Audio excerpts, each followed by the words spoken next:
What's good, Celtics Nation? Welcome back to another Clover Disclosure episode with your host, me, Adam Taylor. Before we get into today's episode, please make sure to hit that subscribe button and consider sharing it with your friends and family. Now, this is a little bit different. Recently, we've been looking at viable point guard options available with the taxpayer MLE or the MLE itself. Just to flip the narrative a little bit, give you guys and girls something new to look at. What we're going to be doing today is looking at a potential pickup of Justise Winslow in free agency. And to do so, I've brought over one of my good friends who covers the Grizzlies. Here's a nice picture of Justise Winslow in case you weren't aware. One of my good friends that covers the Grizzlies, Mr. Sean Coleman. Sean, man, thank you for joining us. How you doing today, bro? Doing all right. I thought we were going to discuss how to make a Chris Paul fit into the MLE. We're not going to do that for Celtics fans. I mean, we could, but it would just be lying. We'd just be lying. All right, fair enough. Hey, Adam, you know you're one of my favorite people when it comes to talking NBA, so always a pleasure. Thank you for having me. Oh, man, the pleasure's all mine, man. I really enjoy it when you jump into green rooms with me or when I'm on your show, you're on mine. Always an enjoyable time. Absolutely. The Grizzlies, man, they've kept you busy this week, huh? Making that trade, sending out Valanciunas, who you know is a personal favorite of mine as a big man, bringing back Steven Adams, who is not a personal favorite of mine, and then adding Eric Bledsoe, who again is not a personal favorite of mine. How do you feel about the moves before we jump into this viability for Boston? Well, that's the thing about it is it was one personal favorite for two people who weren't a personal favorite coming off last season. But that was the thing about it. For the Pelicans, that was the goal. Their goal was to get better in the present, getting the upgrade from Adams to Valanciunas, getting the cap room space to be able to pursue some names who, obviously from your great breakdowns, I'm sure you could name off a few of the point guards out there who could make sense. But for the Grizzlies, the big thing was taking advantage of this draft. With just so much depth and upside, the potential to not make only one, but also two more trades. I think that there's going to be multiple draft night trades by the Grizzlies. The Grizzlies certainly did well to add future assets to make their future brighter by not having to give up other future assets, taking present value of Valanciunas and being able to turn it into future value. Pretty excited about the move. When the trade happened, Bobby Marks actually put out a tweet, which is on the screen now for everybody, saying because of the salary involved with all the players going to Memphis, the Grizzlies are most likely going to need to decline the team option of Winslow to make the money work and take Adams and Bledsoe back. And that's what got me thinking. And I'd been looking at Winslow as a potential wing addition for Boston anyway. Where do you see this standing now? Because it's not like Winslow is a huge asset to any team, but as you spoke to me about previously, Memphis does have a respect level around the league for doing the right thing by their players. So do you see them declining and trying to bring him back on less money, or is this good by Justise Winslow in Memphis? I think it's good by Justise Winslow. And, at the end of the day, when me and you talked about that, I thought that it would make sense that I didn't really think it would make sense for them to pick up the option and trade him. And if they weren't going to try to bring him back, they basically would just, cut bait and, allow for him to head on, to other opportunities elsewhere. At the end of the day, tough decisions had to be made. And as much as I think the Grizzlies would love to have the chance for it to be a prove-it year for Winslow here because they love what he adds to the culture, it just seems like the best thing to do. This was too good of an opportunity to pass up. And if they could bring you back on a smaller deal, I haven't looked at the numbers myself as far as any type of exceptions for us. But I do think that for the Grizzlies, there could be a way they can bring you back. But the most likely scenario is they're certainly going to decline the option to create the cap space to bring in Bledsoe and Adams. And when it comes to Winslow himself, I do think he's going to be an unrestricted free agent due to the option being declined. Yeah, I mean, like as everyone can see on the screen, this is a $13 million for the final year on the option. I just don't think his value in terms of production actually gives you the value back for that $13 million. So it makes more than enough sense to decline that option. I've got him going as like a taxpayer MLE at best, like a full taxpayer around about that $5 million mark on a prove it or lose it type of deal. His injury history hasn't been great. I've got some stats here we can look at in a moment. For me, the big thing is I'm not looking at what he's done so far in his career.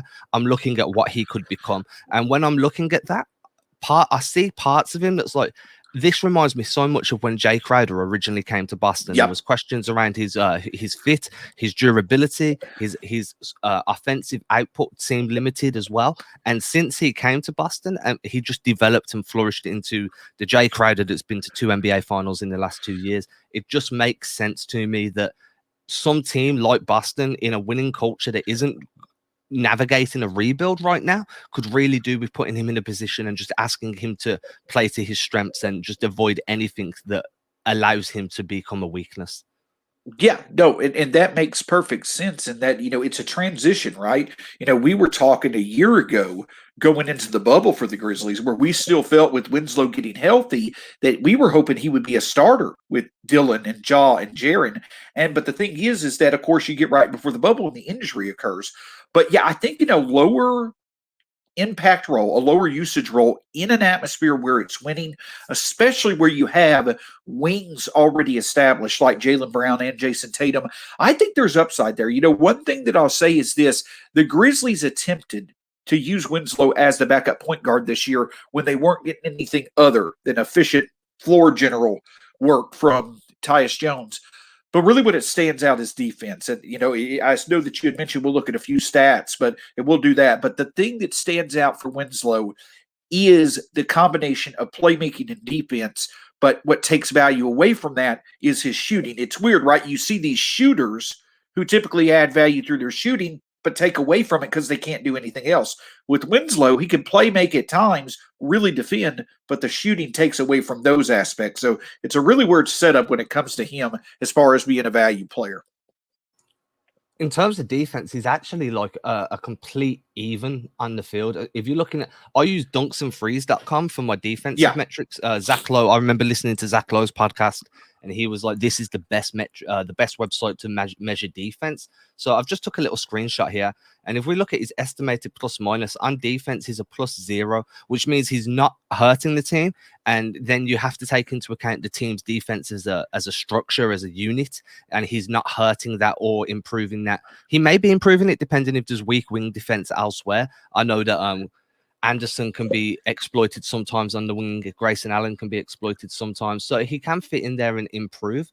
But it is that offense. I mean, estimated plus minus is -6.1 points on offense whenever Winslow's on the floor. I do get concerned a little bit there, but he's going to have such a smaller offensive load in Boston around the guys, like, as you say, like Jason Tatum, Jaylen Brown, but even coming off the bench around people like Peyton Pritchard's going to handle the ball a lot more than what Winslow would do. They're probably going to give the ball to Neesmith more on offense because of that consistency from free. Winslow would simply be getting plugged in as a 3-and-D guy with very limited ball handling responsibilities. And that's how I think you can start to rebuild that confidence and allow him to work on that shot outside of the limelight. So when he does need to step into a heavier offensive usage load, he's already got that confidence and those reps behind the scenes that are going to take him into a game, and he's actually going to overperform his value. And I agree completely. And the reason why I stated that, maybe the biggest impact that he makes on defense may not be from his individual, impact itself.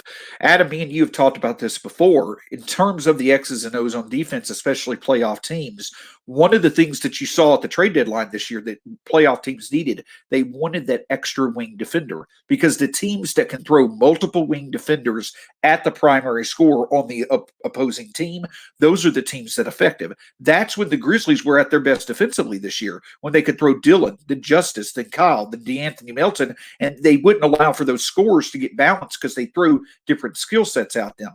I think that's where Winslow surely stands out. You're able to throw him, then Jaylen Brown, then Marcus Smart, then Jason Tatum at these primary scorers on opposing teams. That's where he really can make impact. And like you said, if the opportunity is there for him to shoot without that much pressure of ball handling and everything else on him, perhaps it improves. But his shooting numbers, I mean, it was historically bad over the past 20 years for players that had at least shot his amount of shots in a season. It was historically bad. His effective field goal percentage, true shooting percentage, there's a lot of blue on that paper because he was ice cold all season long.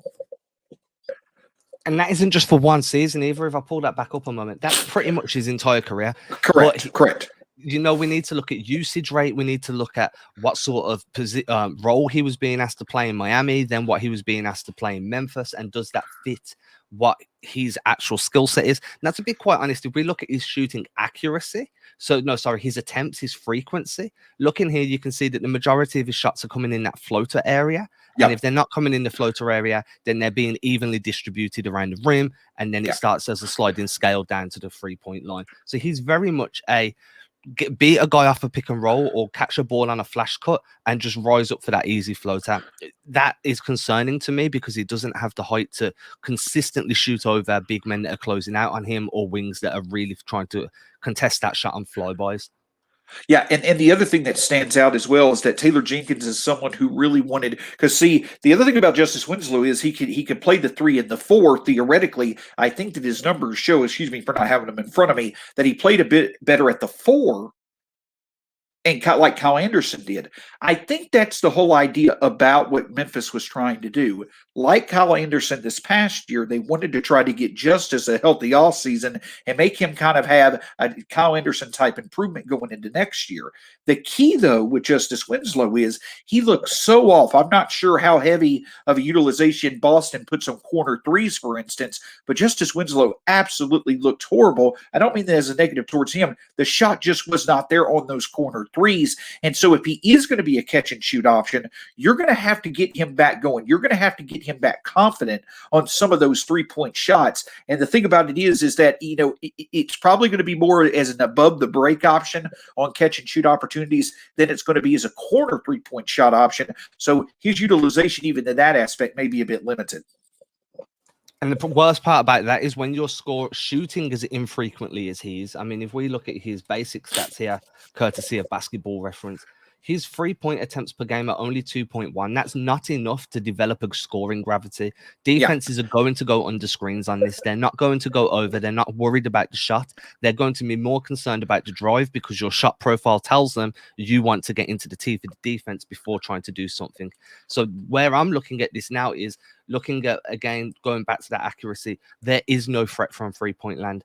The only threat that really happens is around about that floater range and then down by the rim. So I do have concerns about the offense, but if you're plugging him in as a defensive firecracker, somebody that comes in and adds energy to the defensive end, where you can create open opportunities playing alongside, and no disrespect to Memphis, but playing alongside some higher level talent in terms of Tatum, in terms of Brown, Marcus Smart, and we can just run through the list of names.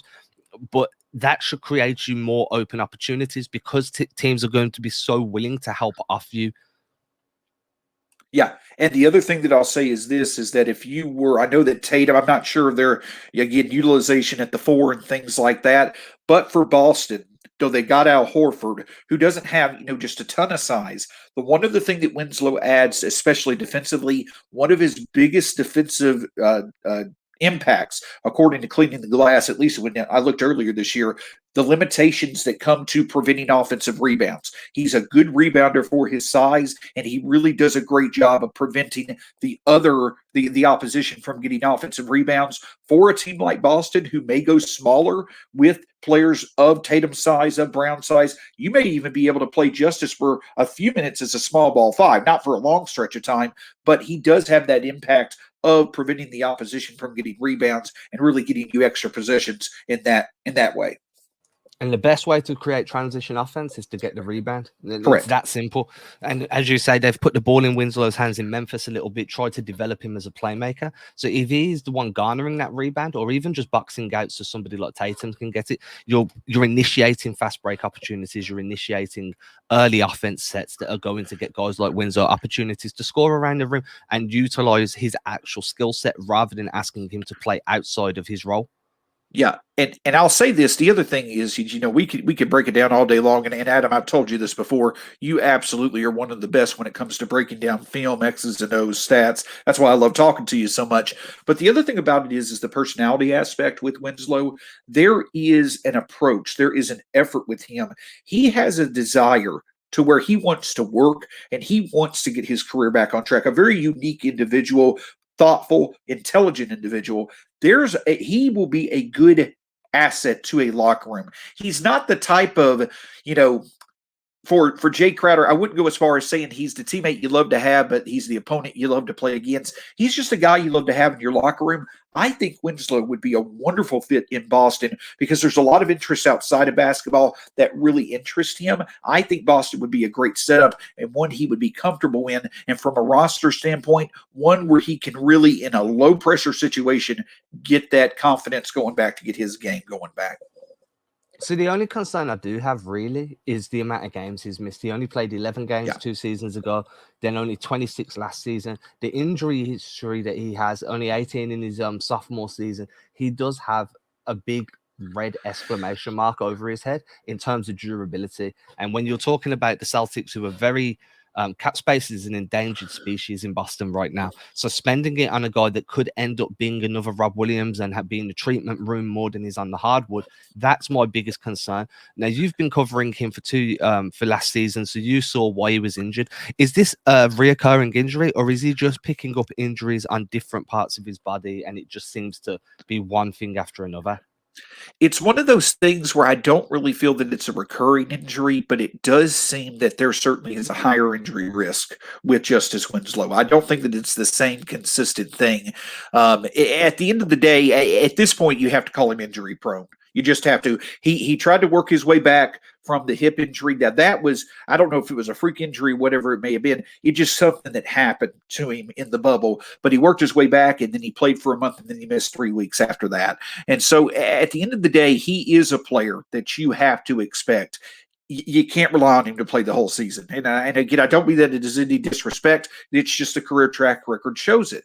But I will say that in terms of the low impact type of role that you imagine for him in Boston, that may be a positive thing when it comes to his injuries. But because if he can start off there and condition his game to play in that role, perhaps it will lead to more opportunities for him to stay healthy. And I really think Winslow is someone, Adam, that probably you bring in to be that 10th or 11th guy in a rotation to start out, but easily could become your second to third guy off the bench with confidence if he could stay healthy, even in playoff scenarios. I think Justise Winslow is a talent you certainly can deploy in playoff lineups. It's just that the health has to be there, and he's got to find multiple ways to help out playmaking or defense or being some type of catch and shoot threat and defense. That's what stands out.